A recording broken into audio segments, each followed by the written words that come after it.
일본 규슈 남부의 나가사키로 왔습니다. 이쪽으로 배들이 정박해 있는데 군함도로 가는 배편을 여기서 탑승하게 됩니다. 한번 타보고 출발해 보겠습니다.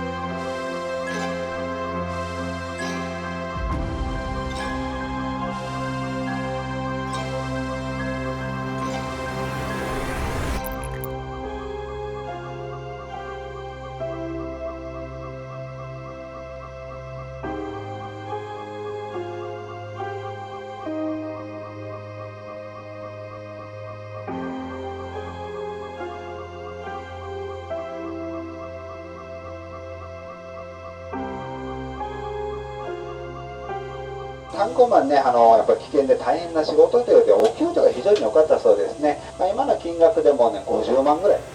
生活結構これ良かったそうです。で、三種の神器という電化製品が当時ありました。これがテレビ、冷蔵庫、洗濯機、これ今ね、普通にありますが、当時これすごい高かったそうですね。これお給料では買うことができなかったそうです。で、そのテレビが当時国内、普及率が 8%。そんな時代、ここはもう 100%、もう一家に一台ね、みんなテレビがあったそうです。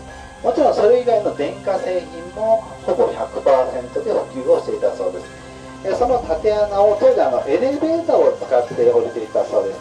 これがですね、当時のエレベーター、ケージと言われるもの、2階建てで20人ずつぐらい乗れるそうです。そして階段をね、降りていったらすぐにね、お風呂があったそうです。そのお風呂はその炭鉱マンの専用のお風呂です。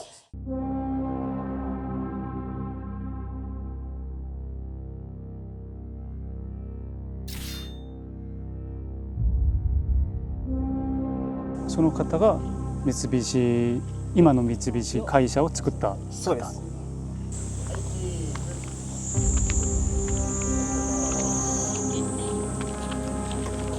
자, 2015년에 일본이 그 유네스코 세계문화유산에 군함도를 등재 신청을 할 당시만 하더라도 사실 처음에 우리나라는 반대했습니다. 당시에 한국에서 사람들을 끌고 가가지고 거기서 강제 노동을 시켰는데 어떻게 그거를 어떤 긍정적인 측면만 봐줄 수가 있느냐, 부당하다.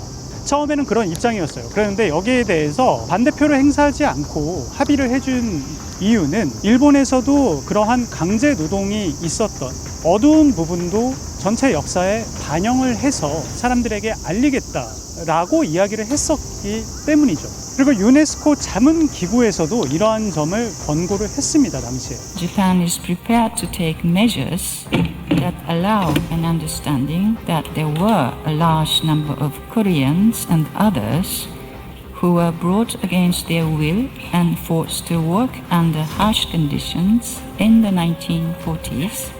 자, 여기서 우리나라는 이 발언에 대해서 일본이 강제성을 인정했다고 판단을 했습니다. 하지만 일본은 그게 강제성을 인정한 것이 아니다라고 얘기를 하고 있어요. 일본과 우리나라가 이 강제성에 대한 인정 부분에서 차이가 발생하는 이유, 이거를 이해하기 위해서는 이 forced labor와 forced work, 이 두 가지 표현의 차이를 알아야 합니다. 자, 일단 forced labor 같은 경우에는 compulsory labor라고도 표현을 하고요. 이거는 그 국제노동기구 ILO의 그 표현상 위법적이고 불법적인 강제 노동을 의미합니다. 그러니까 예를 들면은 노예 노동 같은 거예요. 그러니까 식민지에서 사람들 끌고 와가지고 불법적으로 어떤 합의가 전혀 없는 상태에서 국가 대 국가로 아주 힘든 환경에서 그냥 마구 일을 시켜버리는 상황. 그러니까 흔히 그 아프리카에서 그 흑인들 데리고 와서 강제 노동을 시키게 했던 그런 상황들을 생각을 하면은 이해가 쉬울 겁니다. 근데 이거는 forced labor고, 그러면 forced to work, 이거는 무슨 뜻이냐? 당연히 직역을 하면은 강제로 일을 하게 만드는 상황을 의미를 하는데, 다만 위법하고 불법적인 상황이 아닌 경우라고 일본은 주장을 하는 겁니다. 그러니까 forced to work는 당시 한일 합병에 의해서 조선은 일본의 식민지였고 국가 총동원령에 의해서 일본인이건 뭐건 다 끌고 가서 전쟁에 동원을 하고 조선도 일본의 식민지니까 조선 사람들 데리고 와서 일 시킬 수 있다라는 거예요. 일본의 주장은.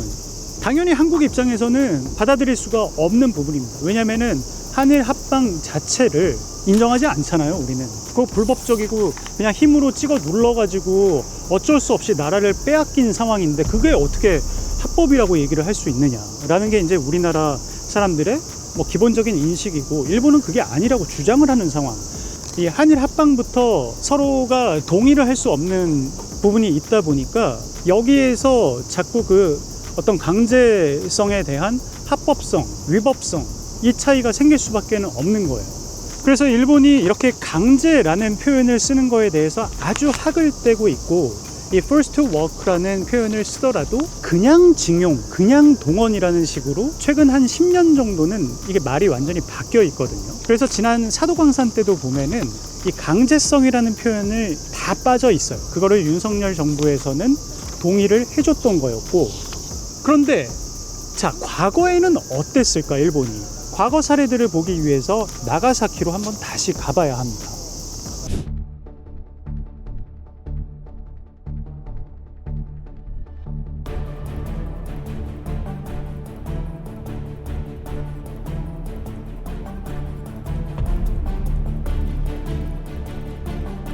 지금 중국인 그 원폭 희생자들을 위해서 만들어진 위령비에 어떻게 쓰여 있냐면은, 미쓰비시가 그 뭐 다카시마 탄광, 뭐 하시마 탄광, 고남도 이런 등등 해서 1042명을 강제 연행해서 그 중에서 이제 사망자가 뭐 115명을 뭐 넘어섰다, 그런 식으로 지금 표현을 해두고 있는데, 여기 또 영어 표현을 보면은, 자, 여기 또 forced to work라고 되어 있잖아요. 아까 강제 연행은 forced to work가 아니라며. 근데 여기는 또 이렇게 해놨다는 거죠. 물론 뭐 이때는 뭐 그렇게 번역을 했고, 뭐 이번 한국과의 상황에서는 그렇게 번역 안 했어요 라고 할 수는 있겠지만, 뭐 계속 앞뒤 안 맞는 말들 하는 거지. 뭐 어쩔 때는 뭐 forced to work는 forced labor랑은 다르다 뭐 이랬다가, 근데 뭐 중국한테 해놓은 거 보면은 아무 구분 없이 지금 쓰고 있고, 어쨌든 중국 희생자들에 대해서는 이렇게 위령비도 평화공원 한 복판에 자리 잡고 있고, 강제 연행이라는 말을 뭐 몇 번에 걸쳐 가지고 인정을 하고 있는데, 한국 위령비를 건립할 때는 그 강제 연행이란 말 인정 안 하고 자기 의사에 반하여 뭐 이런 표현을 쓰게 된 거였으니까, 뭐 중국은 대국이고 한국은 조그마한 나라다 뭐 이런 건가? 요즘 기분이 안 좋네 이거는.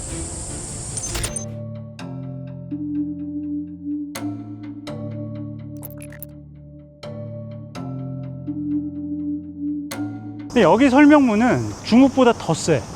이게 그 나가사키 그 제1조선인의 인권을 지키는 모임, 여기가 이제 일본의 시민단체이기 때문에 일본의 피해가 뿐만이 아니라 다른 그 일본에서 강제 연행으로 일본에 와서 일하다가 원폭 피해를 입고 돌아가신 분들이나 이런 사람들을 위한 활동을 했던 시민단체다 보니까 표현이 아주 강하게 되어 있더라고요. 자, 일본의 강제 연행이 되어서 강제 노동을 하게 된 조선인은 1945년 실제로 236만 5,263명, 그 중에서 이 나가사키에 있던 조선인만 약 7만 명, 그 중에서 나가사키 시 주변에 약 3만 명이 살고 있었는데, 미쓰비시 등 그 조선소라든가 제철소, 뭐 전기, 그다음에 병기 공장, 뭐 이런 데서 이 강제 노동을 하게 된 사람들이 1945년 기준으로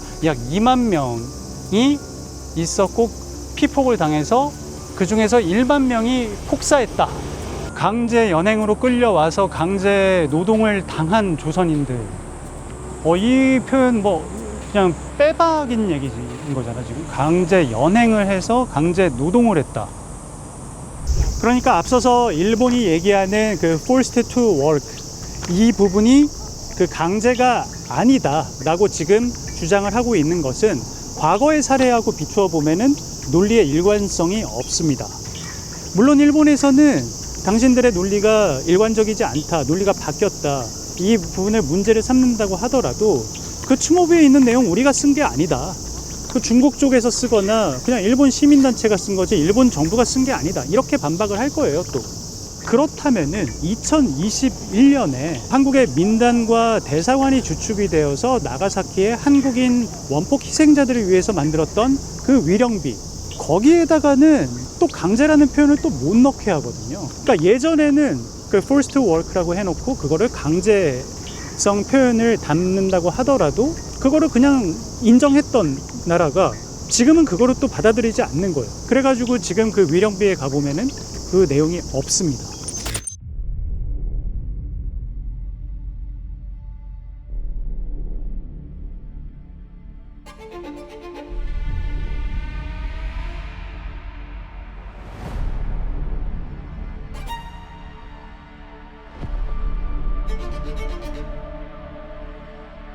아무리 일본이 이 강제성에 대해서 그 위법한 강제는 아니다 라고 부인을 한다고 하더라도 그걸 우리나라에서 받아들일 수 있는 거는 아닌 것 같아요. 그 한일 합병 자체를 합법적인 합병이었다고 어떤 한국 사람이 그거를 받아들일 것인지, 여기에서부터 서로 출발점이 다르기 때문에 이 문제를 어떻게 풀어나갈 수 있을까. 일본이란 나라가 변화라든가 이런 거를 쉽게 받아들이지 못하고 상당히 보수적인 그런 분위기의 나라라는 점을 좀 생각을 해볼 때는 어떤 전향적인 방침의 변화가 쉽지는 않을 것 같다, 이런 생각도 좀 듭니다. 그러니까 이시바 총리 같은 경우에도 사실 자민당 내에서는 굉장히 전향적인 인물이고 또 과거사에 대해서 진실되게 마주해야 한다, 이제 이런 생각을 가지고 있는 사람이거든요. 그러니까 문제는 이시바 총리 같은 이런 역사 인식을 가지고 있는 사람이 일본 내에서 주류가 아닐 수 있다라는 거죠.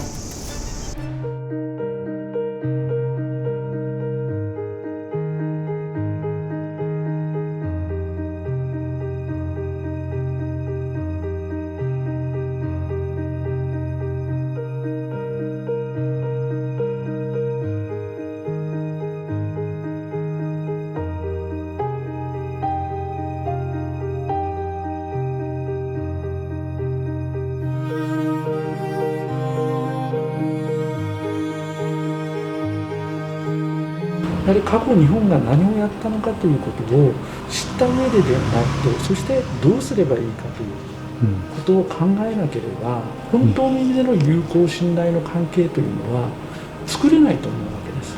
過去を忘れてしまえば必ず同じ過ちを繰り返してしまうので、過去をきちっと記憶に留めて同じ過ちを繰り返さないということが非常に大事なことだと思います。